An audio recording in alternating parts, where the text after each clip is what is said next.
Aleru MLA Beerla ఐలయ్యపై మాజీ MLA Gongidi Sunitha చేస్తున్న వ్యాఖ్యలు ఉపసంహరించుకోవాలని కురుమ విద్యార్థి సంఘం రాష్ట్ర అధ్యక్షుడు ఎలేందర్ డిమాండ్ చేశారు. గొంగిడి సునీత వ్యాఖ్యలను ఖండిస్తూ ఓయూ ఆర్ట్స్ కాలేజీ ఆవరణలో విద్యార్థి సంఘం నేతలు నిరసన తెలిపారు. ఆలేరు నియోజకవర్గ అభివృద్ధి కోసం నిరంతరం కృషి చేసిన బీర్ల ఐలయ్య ఎంతో పాటుపడ్డారు.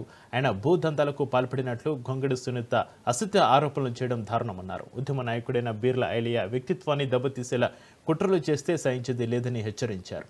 గొంగిడి సునీత వెంటనే క్షమాపణలు చెప్పాలని, లేదంటే తగిన గుణపాఠం చెప్తామని హెచ్చరించారు.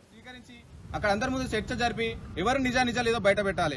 అంతేగాని ఒక బలహీన వర్గాల నేతని, బీసీ నేతని, ఒక అగ్రవర్ణాలకు సంబంధించిన నాయకురాలు కావాలని, ఒక బీసీ బిడ్డని కావాలని టార్గెట్ చేసి మరి ఇట్లా అసత్య ప్రచారం చేసి అన్న పేరుని ఖరాబ్ చేయాలని చూసి ఆర్ట్స్ కాలేజ్ వేదిక ఒక డిమాండ్ చేస్తున్నాం. ఎన్ఎస్యూ తరపు నుంచి ఇక్కడ ఏదైతే గొంగుడి సునీత గారి ఇక్కడ నుంచి మనకి ఏదైతే అన్ని అసత్య ఆరోపణలు చేస్తున్నారో తక్షణమే బహిరంగ క్షమ చెప్పాలి.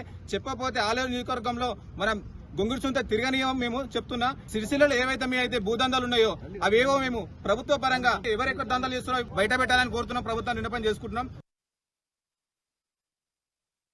బీసీ బిడ్డ అయినటువంటి బీర్ల ఐలయ్య గారి మీద విపక్షాలు, అలాగే బారాసా పార్టీకి చెందినటువంటి మాజీ ఎమ్మెల్యే సునీతమ్మ గారు బీర్ల ఐలయ్య గారి మీద భూదందాలు అనే ఆరోపణలు చేస్తా ఉన్నారు. మీరు చేసే ఆరోపణలు ఏవైతే ఉన్నాయో అవి నిజమైనవి కావని చెప్పేసి మీ ఆత్మ కూడా తెలుసు. అలాగే మీరు ఏమంటా ఉన్నారమ్మా, మా ఎమ్మెల్యే గారి మీద అనేక భూదందాలు అని చెప్పేసి ఉన్నారు. 7 తారీఖు నాడు 17 తారీఖు నాడు రిజిస్ట్రేషన్ చేసిరని, అలాగే 19 తారీఖు నాడు నాలా కన్వర్షన్ చేశారని, 20, 21, 23 రోజులలో 154 డాక్యుమెంట్లు ఏదో అయినాయని చెప్పేసి కొలనుపాకకు సంబంధించిన భూ వివాదం గురించి మీరు మాట్లాడుతూ ఉన్నారు. ఆ కొలనుపాక